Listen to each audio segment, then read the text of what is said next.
Olá, eu sou o Júnior Boca. Olá, sou Tataru Plano e você está ouvindo Por Trás do Disco. No podcast vamos falar sobre música.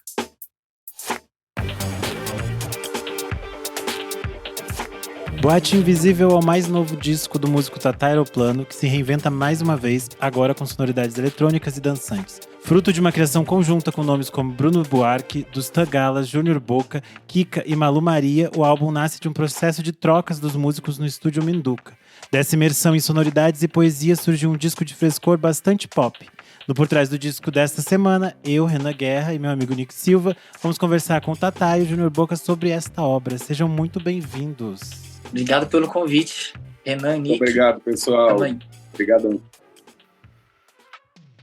Eu acho que para a gente começar, eu falei aqui na abertura sobre o Estúdio Minduca, e eu queria entender, acho que é importante a gente contar para o pessoal o que ele é e qual a importância dele para esse encontro de vocês. Eu entendo que vocês tocam juntos já há muitos anos, que vocês ensaiam juntos, e eu queria entender como se deu esse processo todo para esse disco começar a nascer. Nossa, olha só, talvez o Boca ele participou desse momento, né? Mas a gente, antes de ir para o Minduca, em 2011, a gente fez alguns encontros na Cardeal Arco Verde com a Simon Álvares, que a gente chamava de escritório, que é o boteco que tem lá, o barzinho que tem lá. Foi lá antes, né, Bocão? Não foi isso aí, Bocameno? Isso, lá no Real. Lá no Real. Então, a gente começou... o primeiro, antes de gravar o primeiro disco, a gente se reuniu algumas vezes lá, e já era eu, o Boca, o Dustan, que eu tinha conhecido eles assim mais especificamente numa gravação, o primeiro disco da Bárbara, que era o Jornal de Bad, e do convite de eu participar do disco, tal, da música chamada Dos Pés, que eu toquei violão e tudo mais, que o Boca insistiu para mim tocar o violão, porque no dia que eu fui convidado para participar do disco da Bárbara, eu falei, eu chego lá, tal, e aí eu não toco direito, não sei o que, assim, falei, vou entregar o violão pro Boca, o Boca toca e eu canto e tal. A minha ideia era essa, né? Cheguei meio ressacado, então, para gravar.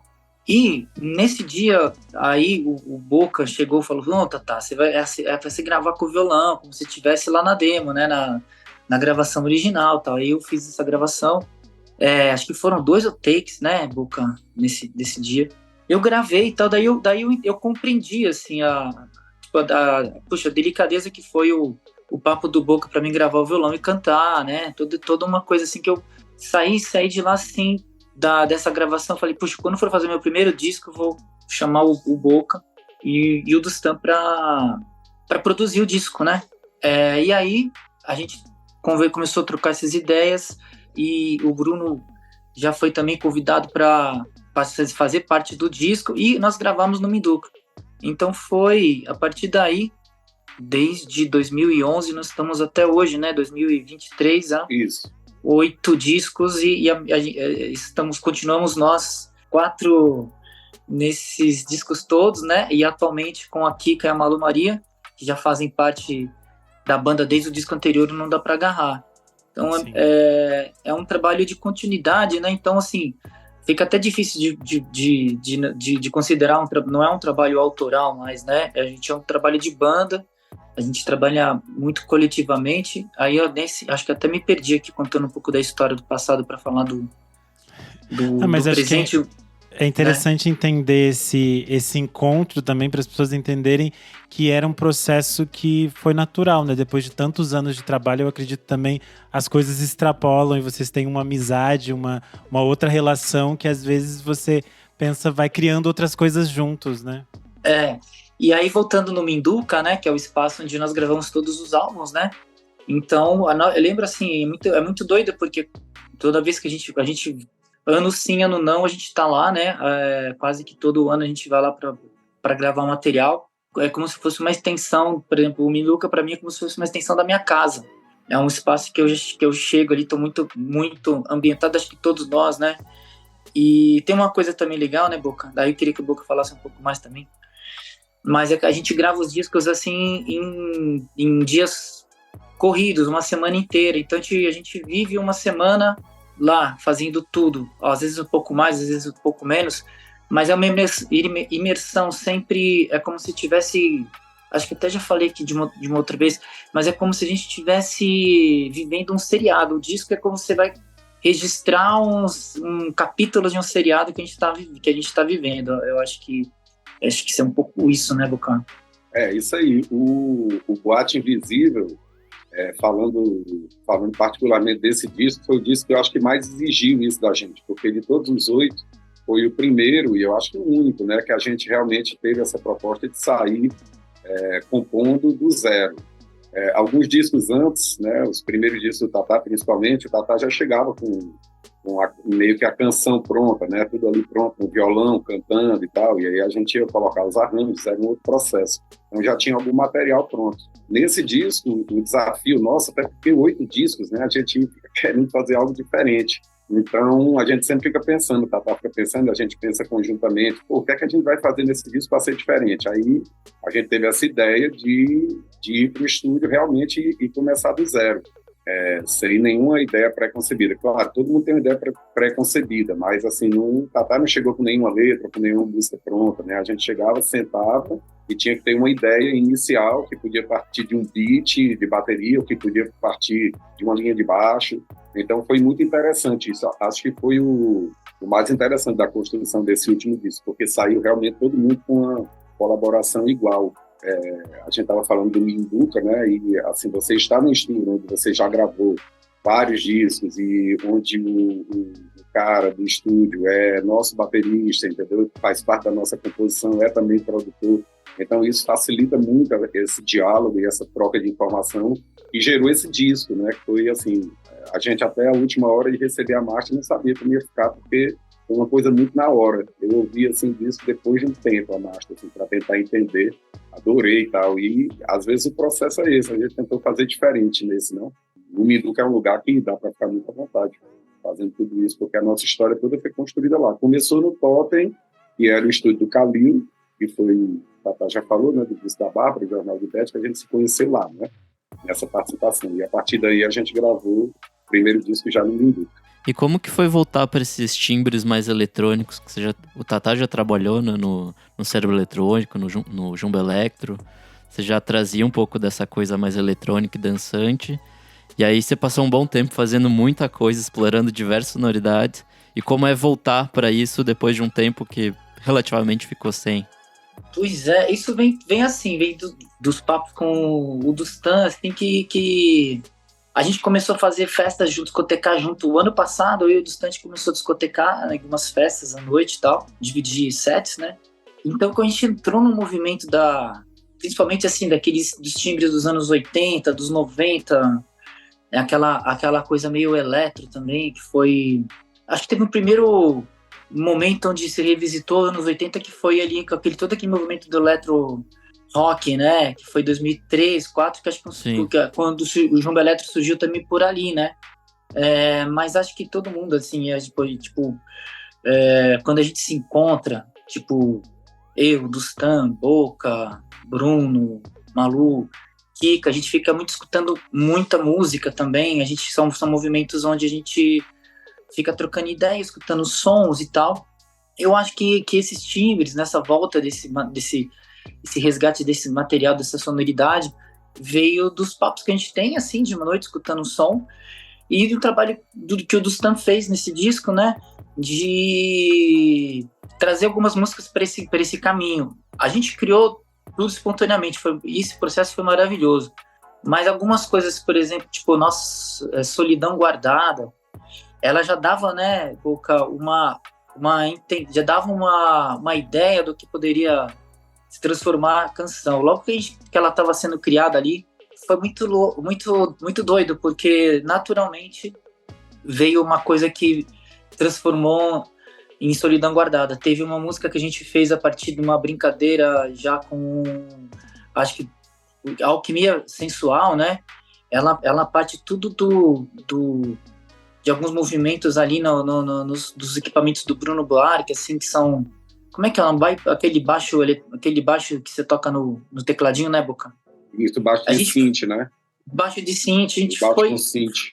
A gente foi realmente brincando com todo o equipamento que o Bruno tem na Numinduca, foram surgindo as músicas indo para esse caminho mais eletrônico, assim, né?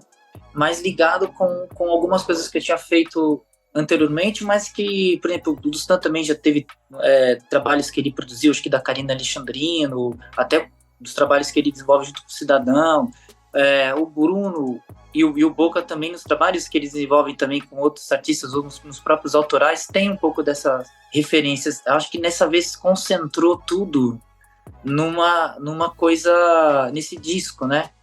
Que talvez o espírito do tempo mesmo. Eu sinto no ar, assim, que existe um certo um revival mesmo, né? Dessas gerações que fizeram esse tipo de som, e agora as gerações, inclusive gerações novas que estão fazendo isso agora. Então, eu fiquei muito empolgado assim, estou super empolgado com a possibilidade da gente botar esse show para rodar, né?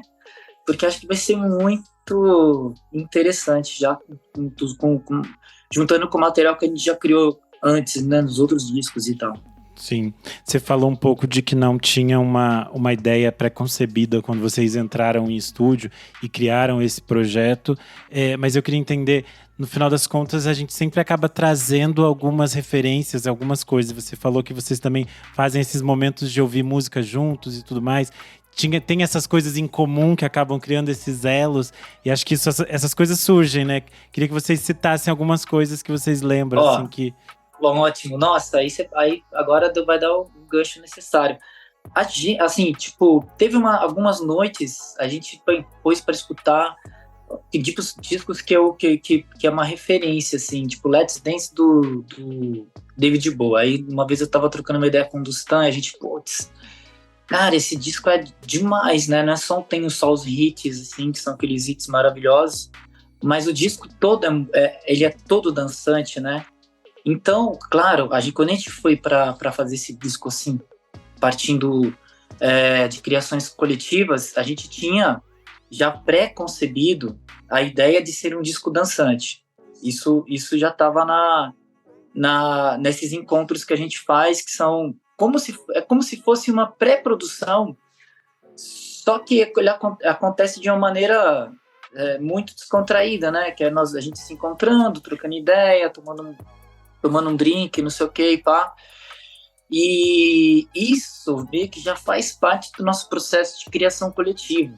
Até para os discos passados. Acho que quando a gente ia entrar com um disco novo, a gente já começava a fazer um movimento que a gente chama de escritório, né? Que é a real ali. A gente ia para o escritório para trocar uma ideia, tomar uma cerveja e tal, e já meio que sintonizar para entrar no Minduca para gravar o disco. Eu acho que a gente tem um trabalho muito de sintonia mesmo, que é a gente, por exemplo, até os discos anteriores, onde eu vinha com as canções e tal, assim, a gente só tomava contato com o material no estúdio, não tinha uma coisa assim de, olha, vamos enviar. No primeiro disco e no segundo até que teve, né, mas depois a gente deixou isso de lado, né, e a gente foi para uma coisa muito assim, chegar no estúdio e a gente bate essa fotografia, né? E o Boate Invisível, ele foi dessa maneira, até o nó, assim, e esse disco tem uma novidade, aconteceu uma coisa que foi assim, a gente criamos, assim, todo esse movimento, criamos muito mais músicas do que estão no disco, né, na real, né, Boca? Isso. Tem som pra caramba, tal, que ficou de fora. Aí, a gente pegou e escutou o material, algumas composições surgiram assim lá, letra e melodia, por exemplo, Carta na Mão, já aconteceu lá nessa primeira ida, o refrão de Solidão Guardada, muitas coisas já aconteceu lá. Depois a gente teve um segundo momento onde foi para escrever coletivamente algumas músicas, então Rio Voador, Coffs and Mandrakes, e outras músicas do disco, elas foram sendo feitas em encontros que a gente fazia, que a gente fala que é o espaço que chama Malubar, né? E aí o nome do disco nasceu aí, tipo, a Malu que deu a ideia, falou, meu, essa música parece uma boate invisível. Aí, tipo, nesse momento que ela falou, se parece uma boate invisível, aí ela já falou, céu de estrelas no chão, na boate invisível. Aí eu já peguei, já comecei a botar a cantar, comecei a cantar. Então, tudo foi surgindo meio de uma maneira, de uma espontaneidade muito legal, né? E todo mundo junto, tava aqui, tava Malu, tinha vez que tava o Boca, tava... Então, assim, a gente foi criando, eu ia lá no Minduca e o Bruno escrevia versos também, então foi, assim, uma super conexão coletiva que resultou nesse disco, mas com a ideia, realmente, no início de tudo, a gente pensou, puxa, vamos puxar, assim, para coisas dançantes. Boa. Eu acho que a gente pode agora entrar um pouco mais em cada canção e ir descobrindo um pouco delas. Eu acho muito bonito que o álbum já começa, né, com Alquimia Sensual, e os primeiros versos são: quando a gente dançou, o tempo parou, a gente quebrou a pista. Eu acho que é uma abertura que dá um pouco a entender essa ideia de troca do disco, mas ter a música, a canção e a dança como esse espaço de troca. E eu queria saber um pouco mais sobre essa faixa, por que vocês escolheram ela para abrir o disco? Olha, aí tem, já começa, é o seguinte, essa música a gente fez lá antes, né, a base dela foi feita naquela primeira ida. Aí eu fiz uma primeira ideia, só que daí não rolou, uma ideia de caminho para ela, de letra e tal. Aí a gente foi fazer um show no Sesc Campinas esse ano. Tudo muito recente, né? A gente tava fazendo um show, fizemos um show no Sesc Campinas. A gente tava na van voltando. E aí o Dustão, ele tava mostrando pra gente essas primeiras demos. Aí jogou lá e falou, cara, pra essa música eu pensei que podia chamar Alquimia Sensual, mas não tinha nada, só tinha base. Aí a gente começou a fazer o refrão na van. Alquimia sensual. A gente começou a desenhar ali a coisa. Aí criamos o refrão, criamos uma parte da música, né? Nossa. Isso a gente tem registros disso, né? A gente estava filmando, estava voltando. Aí foi o momento que... Aí eu fiquei pensando, o que seria uma alquimia sensual, né? Daí foi toda a ideia do... Quando a gente dançou, o tempo parou, a gente quebrou a pista. E foi muito natural. E tem várias histórias. Tipo, a alquimia sensual veio... O Dustan sugeriu esse nome porque eles estavam, acho que um dia antes disso, encontrou uns amigos e eles estavam falando sobre doces, sobre a questão de provar os doces e tal, e disse que uma pessoa lá na mesa falou assim, cara, é tipo uma alquimia sensual, a hora que você né? E, inclusive, por uma coincidência, tem doce na música, né? Sim. Super só que isso, só fiquei sabendo dessa história depois que o Dustan falou, puxa, tá, olha que conexão, porque no dia que ele tava lá, que surgiu esse nome, Alquimia Sensual, era por conta de provar os doces e tal. A construção quer dizer, a construção das canções desse disco, elas têm uma forma muito... Poxa, parece um jogral, assim, é tipo um game, assim, é muito, muito, muito legal, porque foi assim, muito rápido tudo, né, que estava esse ano, acho que foi em março, se pá, tipo, e rolou essa cena, tal, da van, então as coisas foram surgindo, assim, de uma maneira muito intuitiva. E a Alquimia Sensual, né, o Dustan passou um dia pra gente uma ideia de ordem pro disco, que é a ordem que tá. Agora que eu escutei assim, eu falei, nossa, ficou perfeita a ordem, sabe? Sim. E isso ainda antes de existir as músicas na sua totalidade, prontas, assim. Então, isso também foi um fator que quando a gente começou a finalizar, né, já também ficou fácil de completar, né, tudo, tipo... Que montando quebra-cabeça. É como fazer montar um quebra-cabeça. E aí que eu entendi, é como você fazer realmente um filme, né? Todo mundo na banda tem diversas funções diferentes, atua em diversos campos diferentes, isso é muito legal, né? E assim, o pior de tudo, que dá vontade de ficar fazendo mais, né, cara? Então, a gente chega então na segunda faixa, Gente na Praia. Essa em especial me passa muito uma vibe Cérebro Eletrônico, que é uma banda que eu amava demais, assim. Tudo que vocês lançaram ali na época. Ela tem uma mistura dessa coisa eletrônica com uma psicodelia mais, sei lá, popular, assim.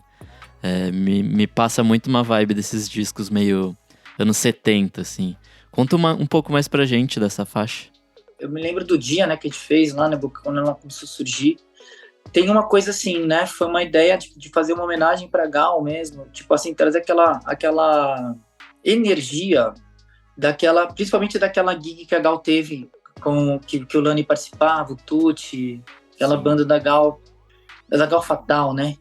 E aí, todo o processo desse disco é muito, muito interessante, que daí, tipo, o refrão, as coisas, ela foi acontecendo em algum momento, eu tava assim, de madrugada, bem alterado mesmo, bem doidão.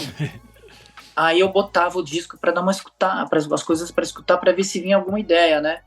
Não, bom, assim, não vou dizer, não tem nada a ver, tipo, só cria uma coisa quando você tá doido, mas eu me lembro que naquele momento eu tava meio doidinho, e aí me veio, todo dia vai brotar a gente na praia, me veio esse refrão, né? Todo dia vai brotar a gente na praia. Aí eu me lembrei, poxa, essa música lembra aquela Gal, que era a Gal que frequentava lá, a turma lá no Caetano, Gil, toda a turma lá no Rio de Janeiro. Naquele Gal, né? Isso, né? Então, assim, a gente foi criando o disco de uma maneira muito... Esse som aqui é pensando na Gal. Então, a letra ela foi sendo feita coletivamente depois, a partir do momento que a gente estava... Vamos fazer uma música homenageando a Gal, né? Então, as coisas elas foram acontecendo assim. Foi muito interessante porque não é uma coisa que quando você sente e cria uma música, né? É uma coisa desse jeito, fica muito interessante, porque a gente foi fazendo essa letra também tudo junto, um dia aqui em casa também, tava a galera aqui, foi todo mundo criando essa história junto, e tem uma vibe... Teve também, foi nessa que teve a participação do Gui Held. E tem isso... Então, eu acho que linka um pouco, eu lembrei agora, linka um pouco com essa ideia, né, de tentar buscar aquela linguagem mais aproximada do Lani, né, mais aproximada dessa questão, né?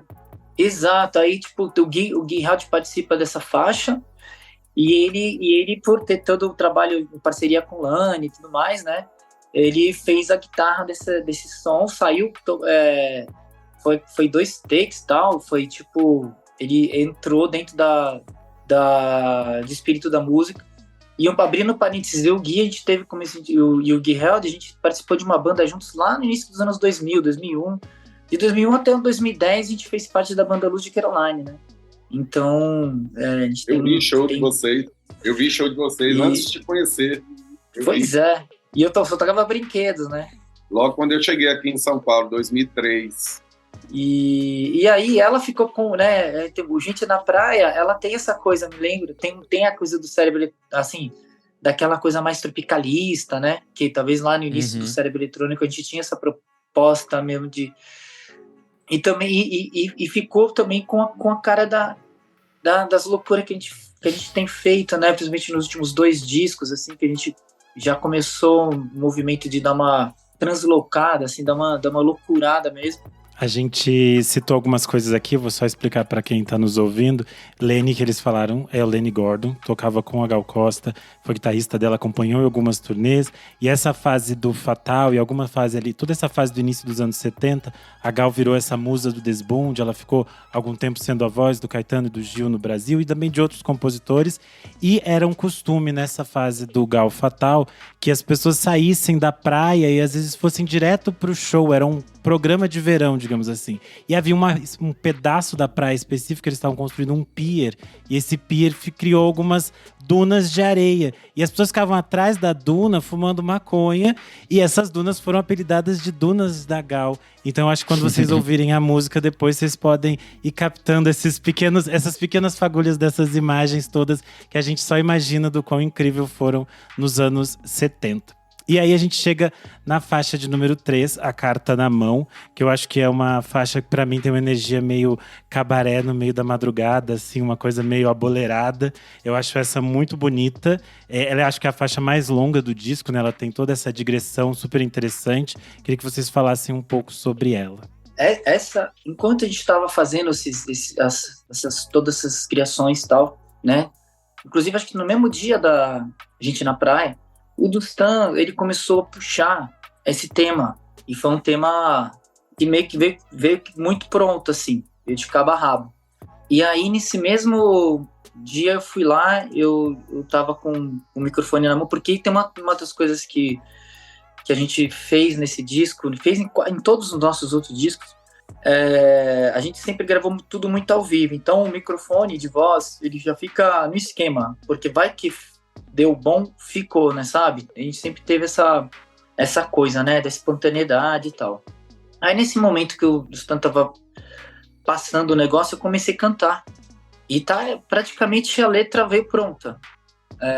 Você trouxe a Inclusive, tem um detalhe. Eu tive que copiar as mesmas divisões que eu tinha criado, porque essa voz eu fiz lá, criei a letra ali e melodia naquele momento, mas teve que regravar, porque tecnicamente eu não tava no lugar adequado, né? E nossa, foi um trabalho, porque tive que fazer igualzinho o jeito que tava na hora que o Stan tava criando a faixa. Então essa faixa, ela foi desse jeito, né? Toda construída pelo Stan. Aí eu fiz ali a letra e a melodia e ficou uma coisa meio assim, sabe quando você vai voltar para casa de madrugada, que você tá meio naquele lance meio reflexivo? Ela é uma música de noite, talvez seja uma música de estrada, ela tem uma onda do Al Stewart, que é um compositor de Year of the Cat, que é uma música que até hoje toca nas rádios e tal. Se você vai voltando de casa numa Alpha FM, assim, essa música toca direto, né? Ela ficou com essa energia, e é uma coisa assim meio de cabaré mesmo, né? Até o jeito que vem, do jeito que se canta, assim, do jeito que fala-se da noite, né? Fala-se da coisa da contracultura, do underground. E ela é dançante. Semana passada eu discotequei na nossa casa e eu coloquei ela ali no início da noite. Nossa, foi um clima interessante, assim, de ver que ela tem um andamento, assim, e eu mixei ela com Menina Veneno no final. Elas têm o mesmo BPM, então, né? Que legal. A gente vai então para a próxima, no Fusca com T-Rex. Acho que é uma homenagem ali ao Mark Bolan, né, do T-Rex. E ela tem uma coisa bem ruidosa, bem roqueira, assim, mas ao mesmo tempo é super pop e divertida.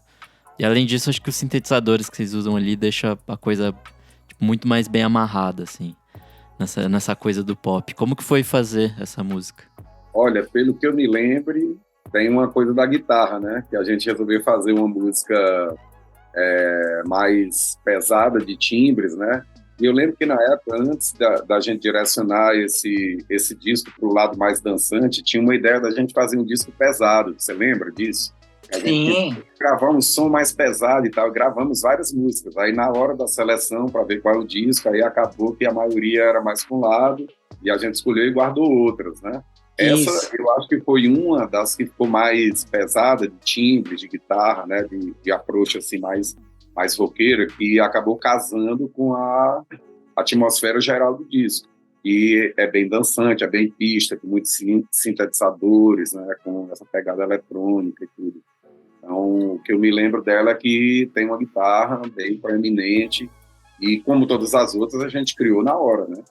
A gente saiu de algum lugar, não lembro exatamente, porque às vezes a gente saía de um beat, né? Às vezes o Bruno falava assim, vou colocar um beat aqui em 110 e vou tocar. E a gente sai para fazer alguma coisa. E ia gravando. Então, talvez essa tenha surgido dessa forma. Foi engraçado. E essa letra veio também.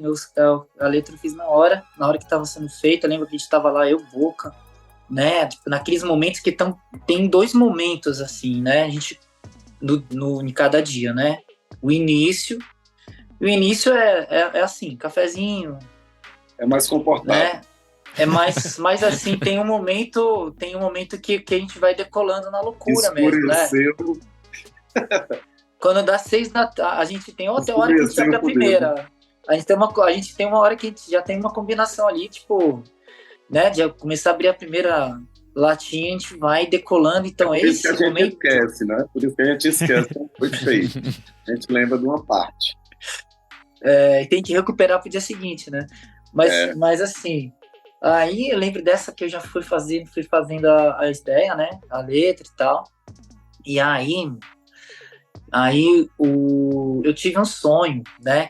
Já até registrei, escrevi ele, publiquei o sonho e tal, que eu fugia de uma clínica de reabilitação. Tava eu, Mark Bolan, o Raul Seixas, né? E a gente fugiu de uma clínica a gente tava na clínica de reabilitação, a gente fugiu. E um tio, meu tio lá de Bragança, tá, ele tinha um Chevette, só mudei uma coisa. Ele tinha um chevetinho, né? Aí no sonho, ele largou o chevette lá e a gente fugiu, entrou no chevette desse meu tio. Eu, o Raul e o Mark Bono fomos lá na minha casa, né, cara? Aí, caramba, chegamos lá em casa, meu pai era fã do Raul, né? Falou, putz, cara, não sei o que e tal. Daí, Raul, não, cara, eu queria fazer um show, cara. A gente fez um show, o Raul fez um show lá na cozinha de casa, mano. Aí ficou eu e o Mark Bono vendendo cerveja, abri a geladeira da casa do meu pai, vendendo cerveja pra galera, meu pai cuidando das comandas. Enfim, então o Fusca com o T-Rex, ele tem essa... É como se fosse sabe, ele tem um momento de surrealismo, tem um momento de rock, né? Do rock. E também tem uma coisa de uma atmosfera, não sei, que me traz pra mim, assim, de uma coisa, um rock new wave, vai. Tipo, é uma coisa meio colorida, uma coisa meio juvenil e tudo mais, né? Sim. Por isso que eu não Fusca com T-Rex. Eu achei curioso porque esse ano eu assisti no Inédit o documentário sobre o Mark Bolan, o Angel Had Hipsters, The Songs of Mark Bolan and T-Rex, e eles falavam especificamente algumas vezes sobre o fato de que o Mark Bolan tinha muito medo de carro. Ele não gostava muito de andar de carro, e ele não aprendeu a dirigir. Ele tinha uma coisa com o carro, que depois, óbvio, né, ele morre no acidente de carro, mas tinha essa coisa já que ele não gostava de carro. E eu achei curioso pegar um Fusca com ele. Mas a gente chega então à faixa de número 5, Boate Invisível, que é a faixa título do disco, né? Eu acho que essa é a que fica mais descaradamente anos 80. A gente tem a citação direta ao New Order, tem essa coisa mesmo de bailinho, de pista, de outra energia. Queria que vocês falassem um pouco sobre essa faixa. Boate Invisível, né? Acho que eu falei até um pouco antes, né? Foi essa coisa de quanto ela a gente estava ainda mexendo na letra, né, Boca? E começa com antes, acho que disso, né? Essa pra mim foi feita nesses momentos de jam, de criação, já da noite. Já tava naquele pós, todo mundo já, tipo, bem conectado já, né? E surgiu nesse momento, né, Boca? Essa é uma das que eu mais curto, pela atmosfera dos anos 80, pelo teclado, né, que abre. Acho que essa é a que abre o teclado, né, assim, teclado altão, massa. Eu gosto bastante dela. Relembra muito anos 80, relembra muito disco, relembra muito pista de patinação, relembra essas referências, sabe? Eu Sim. adoro. Gosto muito. E ela tem uma coisa também, que ela tem um momento também que ela tem uma... O Boca faz um solo entra com um solo de guitarra do meio pro fim, assim, que eu adoro. Eu curto muito quando cria assim, uma paisagem de... é quase que um corte seco, né? Aí, tipo, vem esse corte seco e tal, e entra... E aí, o que acontece? A Boate Invisível foi... A Malu a gente tava aqui escutando, daí a Malu falou, puxa, isso aqui parece uma Boate Invisível, né? Já tava no processo de entrar para fazer complementações do disco. Aí, a que ela falou isso, foi pronto, né? Na hora, assim, puxa, isso é o nome do disco, né?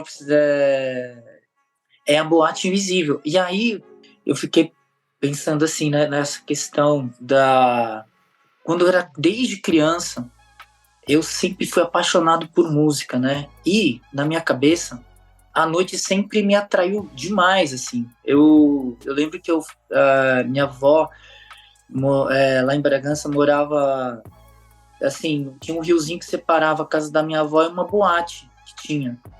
Então, lá tinha meus 5, 6 anos de idade, e eu adorava dormir na minha avó de fim de semana. Eu ia todo fim de semana dormir lá, por causa para ficar escutando o som da discoteca. E tocava assim, Rita Lee, Lança Perfume.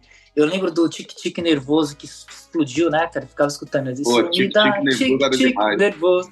Tic Tic Nervoso. Magazine.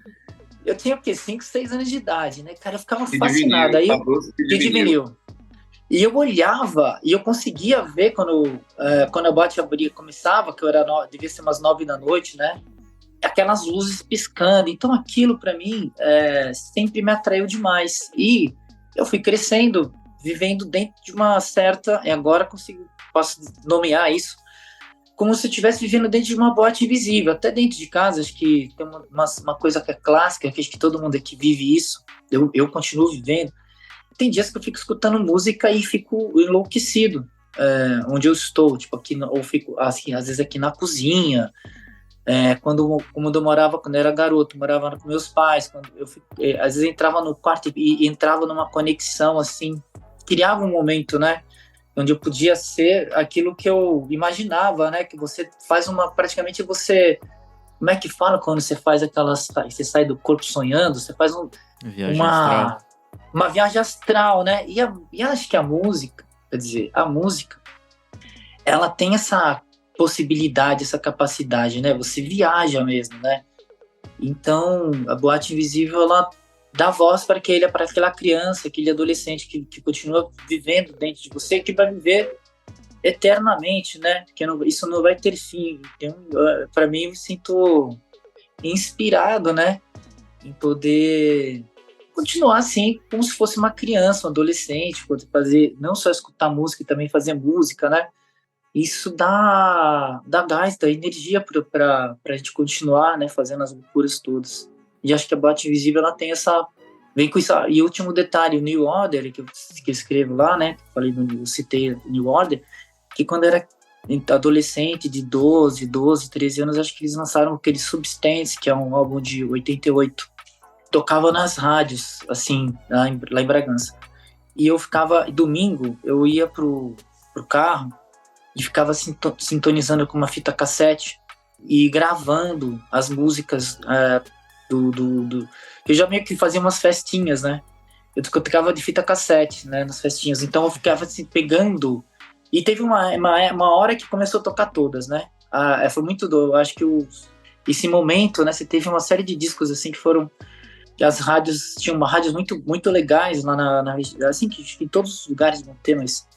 E eu capturava, então, aquela melancolia, né? Domingo, eu era adolescente, falou, puxa, vou ter que passar por tanta coisa ainda, porque eu já sabia o que eu ia fazer.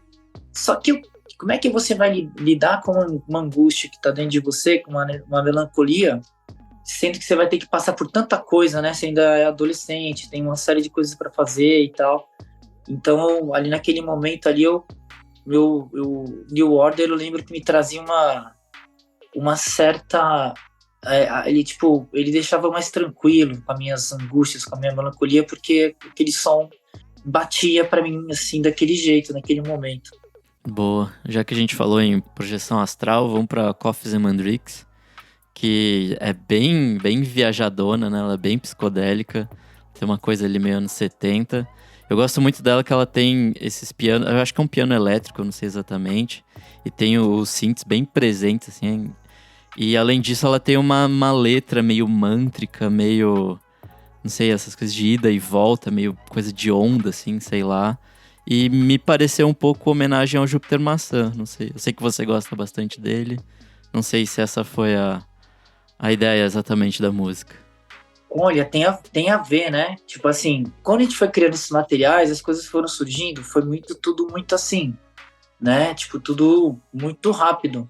E essa foi uma das músicas que quando a gente pegou, viu que ela tinha estabelecido ali a base dela, pam, pam, que é o do Stan que faz, né? Tam, tarará, tá, tá, tarará, pá, tá, tá, tá, tá. É meio, tipo assim, uma coisa, me remete, assim, uma parada meio gospel doido, uma coisa meio... e aí a gente foi fazendo essa letra, foi tudo coletivo, e a gente gravou ela muito já naqueles momentos assim que é fim de linha tal, do dia, né, e tal. Tava eu, Thales, o Bruno, nesse dia. Thales Castanheira é o nosso parceiro que gravou o disco todo, né, ele que trabalha junto com o Bruno Barque, né, no estúdio, e ele participa desse disco também. Esqueci de falar também da participação do Richard Firmino no sax da Carta na Mão, só para não fazer aquele sax do final e tal, né? A gente falou de Carta na Mão. Mas voltando no Coffees and Mandrakes, tem uma conexão com os trabalhos do Júpiter, né? Com Sétima Efervescência, A Tarde na Fruteira e tal. E tem uma coisa que aí tem uma coisa que tem uma parte que é do original, da demo original, que é o final. Nesses dias que eu estava ali. Assim, e essa foi uma mistura. É uma mistura do primeira vez que ela foi criada, manteve todo esse fim, e depois essa letra que vem depois é uma letra que a gente fez depois e gravou depois. E outro dia, um amigo escreveu ontem, falando assim, poxa, me lembrei do Walter Franco também, que é uma coisa meio cíclica, né? Uma coisa meio mântrica e tal. Tem a ver também, né? Eu acho que as canções, com o passar do tempo, assim, uma coisa que hoje eu consigo identificar melhor, assim, né? Tem caminhos infinitos para você criar mesmo tudo, né? Em todos os sentidos. A gente pode criar um disco só de base no futuro, um disco só com guitarras, um disco misturando tudo. Então essas possibilidades, todas, né, as possibilidades que estão nesse disco, em Coffees and Mandrakes, tá na possibilidade de você realmente, assim, dar margem à imaginação e também, tipo, um desprendimento também, né? Então a gente trouxe, quando a gente fala do Obelix, da coisa do pote, né, que caiu no pote, acho que é isso, né? O Obelix é aquele figura que desde criança caiu no ponche, lá no pó, e já ficou, né, e tal. E tem uma coisa também da loucura, né? Porque tem uma coisa também que é assim, que isso também eu considero uma lenda e tal, que é assim, a gente tá falando aqui várias vezes, a gente vai gravar, toma uma birita e tal, mas isso não é isso que faz o som ficar assim, hein, gente? Eu acho que é uma coisa que não tem realmente, assim, muita conexão com a produção da psicodelia, ou de uma produção da música ou da arte em si. É mais a gente, num momento da gente que a gente busca relaxar mesmo, para ficar tranquilo, para a gente curtir o momento, né? Que é um momento que a gente está ali trabalhando num disco e tal, a gente está se divertindo, é mais pela diversão. E aí esses personagens, né, caem no dentro desse imaginário, né? Então, tipo, a loucura, ela acho que permeia um pouco o lance da música, né? Eu acho que nesses momentos, Coffees and Mandrakes, a gente estava bem voltando pra criança que existe dentro, né, da gente, assim, tal. Uma coisa meio, sabe, de criança e rachar a cura, né? Não é achar, é rachar a cura, tipo, uma coisa assim. Fala de coisas meio que não dá para entender muito. Mas, assim, é uma constante dos nossos trabalhos, assim, que é as letras ou a mensagem, a gente realmente não pensa muito, né? Enquanto tá fazendo e tal. Perfeito. A gente chega, então, à faixa de número 7, Sonho de Artaud, que eu acho que é uma faixa que é um momento de relaxamento, digamos assim, né? A gente entra em outro transe, ela tem a letra dela vai aparecer só mais pro final da canção, eu acho que ela tem um outro tom, assim, então eu queria que vocês contassem um pouco sobre como surgiu também essa canção. Essa foi também no mesmo momento que a gente estava fazendo outras músicas lá numa dessas sessões, assim. Foi no fim de uma sessão e foi também do mesmo jeito que a Carta na Mão, foi o momento que o Dustan pegou o sintetizador e foi fazendo essa construção toda, né, de uma viagem melódica, contando uma história. Eu lembro que eu fiquei pensando numa imagem, assim, eu fiquei pensando em várias imagens de dança, de movimentos e de muitas coisas. E quando a gente estava montando o disco, me veio a coisa do Sonho de Artaud, né? Eu li a biografia do Artaud faz 1 ano e meio, acho que uns 2 anos, eu fiquei um tempão, uma biografia de 1000 e tantas páginas e tal. E engraçado, né? A história dele me marcou, assim, demais. Aconteceram muitas coisas, assim, com ele, assim, né? E tem uma coisa, eu fico imaginando assim, se fosse em outros tempos, talvez a maior parte da gente já tivesse sido internado, já tava meio, sabe, ia ser complexo existir no tempo que outras pessoas existiram, né? Então hoje eu fico imaginando assim, que acho que sorte que nós tivemos, que a gente encaminha, direciona a nossa loucura para fazer música, para fazer uma série de outras coisas, tal. E isso é quase que eu acho que é uma coisa que agora bateu uma consciência, né? Puxa vida, se eu realmente, assim, a gente às vezes é tão fora do padrão e que no passado as pessoas enquadravam isso como uma coisa, né? Tipo, se você voltar mais para trás. E aí eu fiquei pensando na imagem do Arthur ali, tipo, ele numa colina, que foi uma palavra que o Dustan falou também. Tipo, puxa, em alguma música podia ter a palavra colina, né? E aí eu fiquei lá, né, perdido na colina e tal. Fiz essa música que ela é uma música mais introspectiva, né? Ela vem para coisa de uma psicodelia que foi dessa maneira que aconteceu. Boa, a gente chega na 8ª, Solidão Guardada. Essa ela volta para um espírito bem anos 80 ali, ela tem um uso bem marcado da bateria eletrônica, tem esses timbres de synth, de guitarra que é né, voltando bem anos 80. Conta pra gente como que foi essa canção. Eu me lembro que quando eu subi lá, porque o Minduca assim, você tem a cozinha em cima e você tem a parte de baixo, que é o estúdio, né? Eu desci e o Boca tava puxando um riff de guitarra. E aí a gente se lembra que tipo, a gente começou a desenvolver assim, cara, quando eu vi, já tava rolando o refrão. E sorte que gravamos tudo, né? Então quando tá gravando, a hora que pintou, eu falei, nossa, essa música já surgiu mesmo, assim, com uma...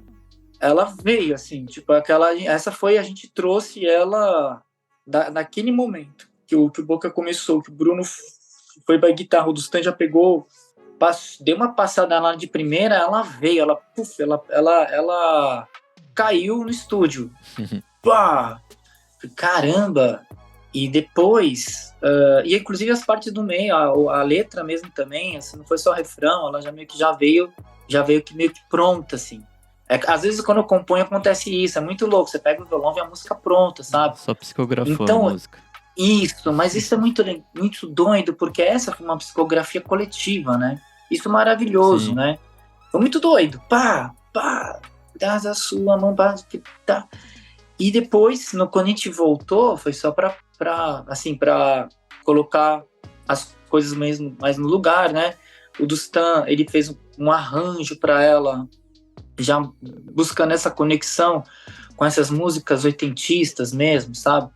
E foi dando para ela a forma de uma música que é muito engraçado. Ela é estradeira também, sabe? É uma música que as pessoas têm se conectado com ela e geralmente os vídeos, as coisas que chegam da música é das pessoas numa estrada ou na cidade e tal, mas do carro filmando.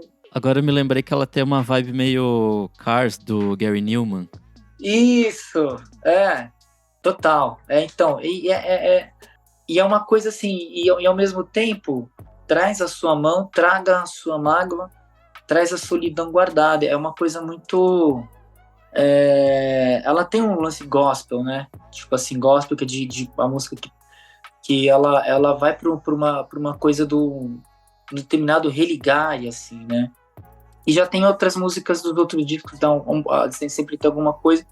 E ela tem um diálogo, ela dialoga com o Boate Invisível, dialoga com a Alquimia Sensual, né? Nesse sentido de serem músicas assim mais ligadas a uma estética definida, né, de um período, que acho que é os anos 80.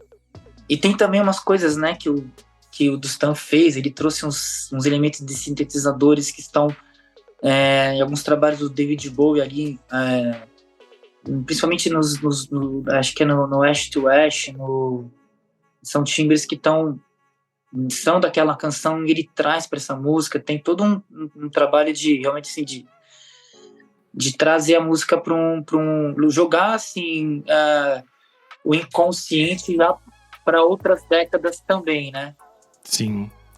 Boa, eu acho que a gente vai se aproximando mais pro final do disco, né? A gente chega em Rio Voador, que é a faixa de número 9. Eu acho que a gente pode conversar um pouco sobre essa letra, que eu acho que ela também vai para esse lado que você falou de colocar essas loucuras, essas experiências e transformar isso em poesia. Eu acho que esse é um exemplo muito interessante desse processo. Eu acredito que ela tenha sido construída também dessa forma muito coletiva e acho que é interessante também desbravar um pouco como surgem esses encontros. Ela é tipo assim, o momento, o som foi feito que tá nela, assim, foi feito lá na hora, na primeira sessão nossa, ali tá toda. E depois a gente foi pro estúdio na segunda ida, ela não tinha nada, não foi feita nada, ela foi criada a letra dela foi feita no Minduca, coletivamente, em uma sessão de improviso, assim, foi muito doido mesmo. E a gente pensou num Rio Voador, assim, uma cena do Rio Voador, mas e ao mesmo tempo a gente fez uma sessão a gente fez uma sessão antes de pôr a letra, a gente fez uma sessão falando um monte de loucura, que tá na música. A gente fez a loucura antes e depois pôs na letra. E a gente teve que encaixar a letra na loucura. Isso foi demais, encaixar a letra na loucura, porque ela foi feita de uma maneira muito solta, livre, liberdade total. Aquele início, ninguém sabe de quem é aquela voz. Não, eu não, porque foi feito no dia, eu não lembro agora. O dos Tantes que é ele que fez, eu falo, caramba, bicho. Então, pronto, esses são aqueles momentos que a gente não consegue nem identificar como surgiu. Mas tá lá, a música ela teve esses 3 momentos. Ela teve um primeiro momento dela sendo feita, teve o segundo momento da gente fazendo a loucura, e o terceiro momento de colocando a letra, que foi escrito também, todo mundo escreveu, né? E a gente foi lá e gravou, assim, coletivamente. E é isso, tem umas guitarras, né, Boca, nessa música, hein?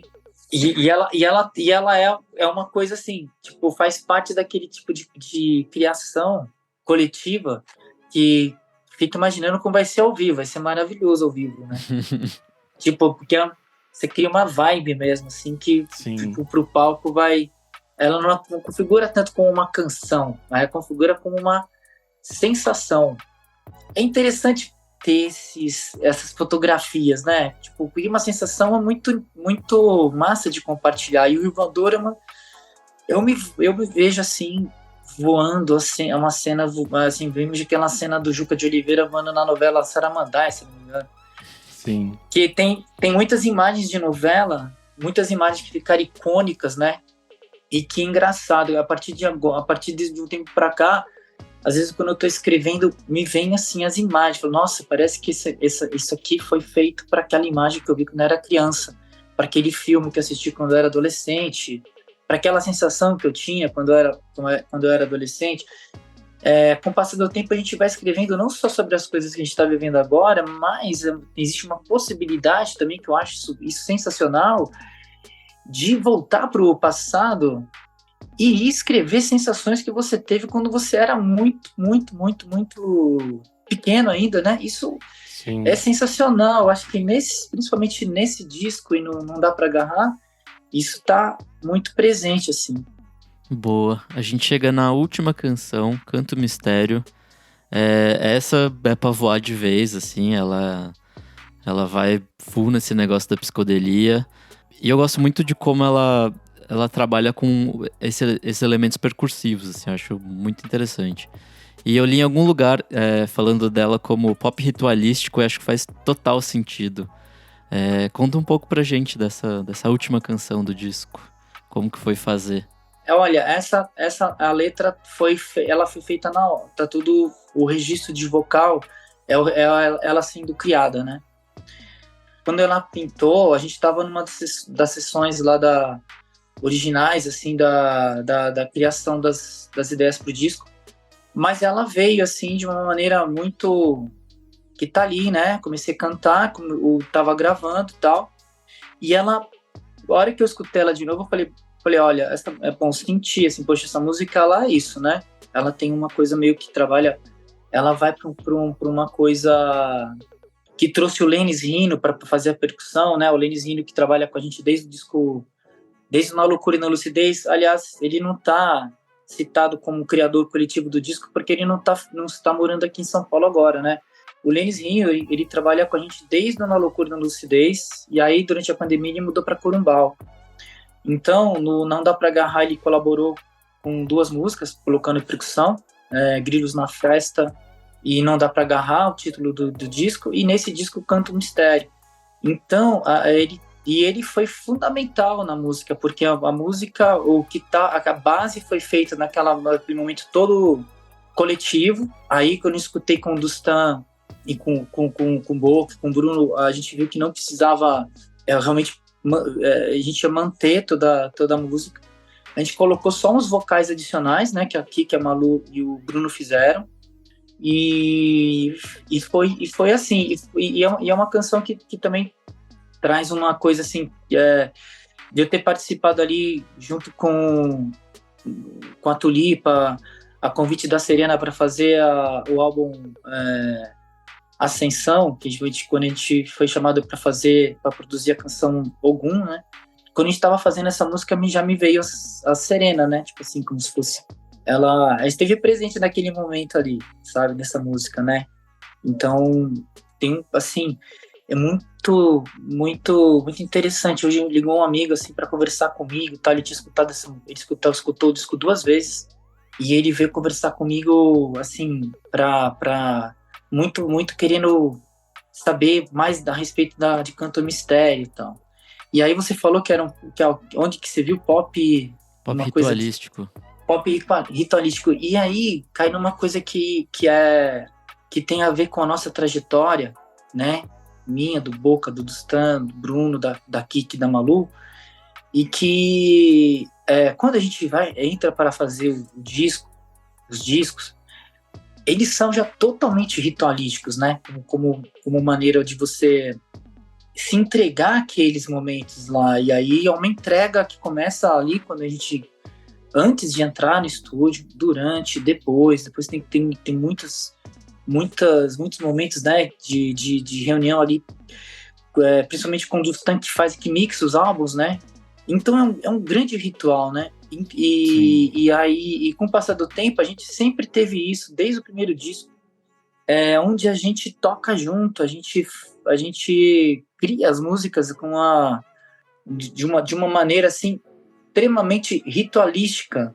E assim, o Boate Invisível, talvez, e o Canto Mistério, o jeito que o vocal ficou, tudo muito natural, é como se fosse seria a música que conta a nossa história de encontro, conta a nossa trajetória junto, coletivo, não só fazendo os discos, mas também convivendo, da nossa amizade, da nossa trajetória e já aponta os próximos capítulos, né?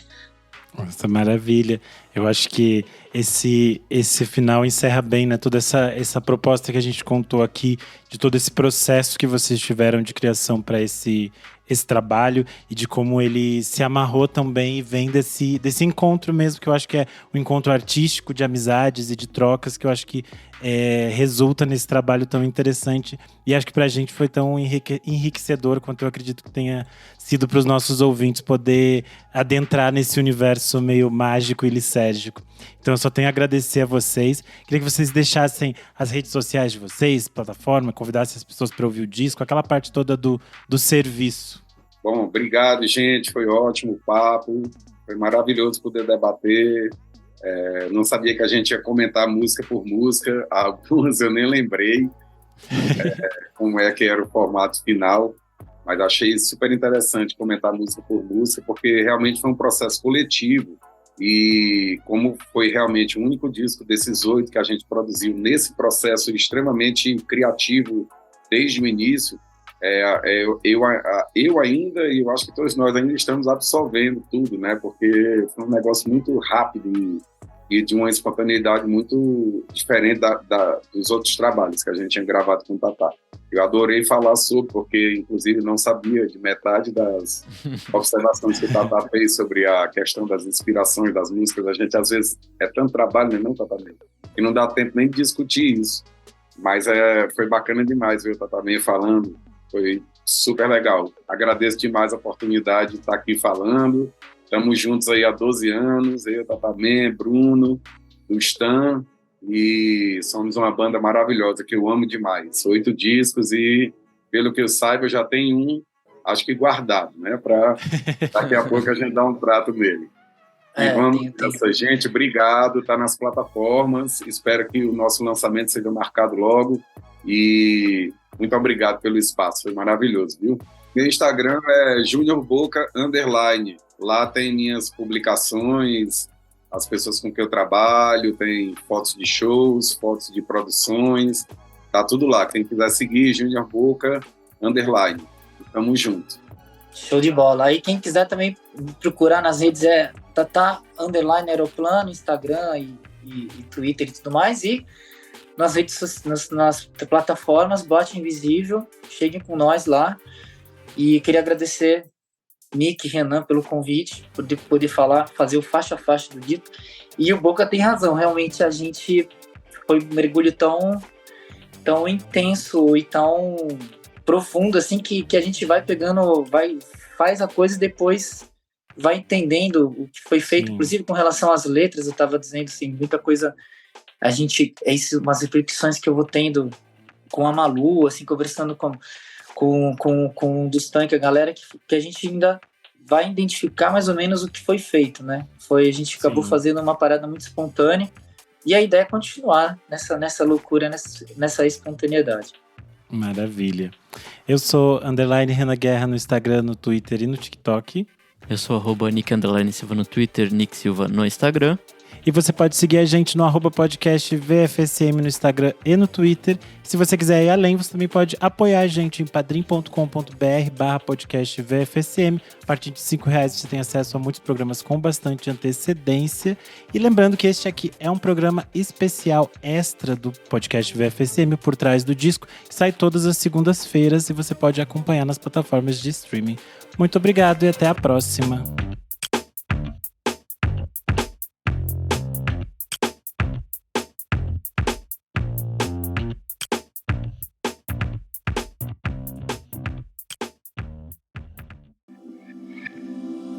Esse podcast foi editado por Nick Silva.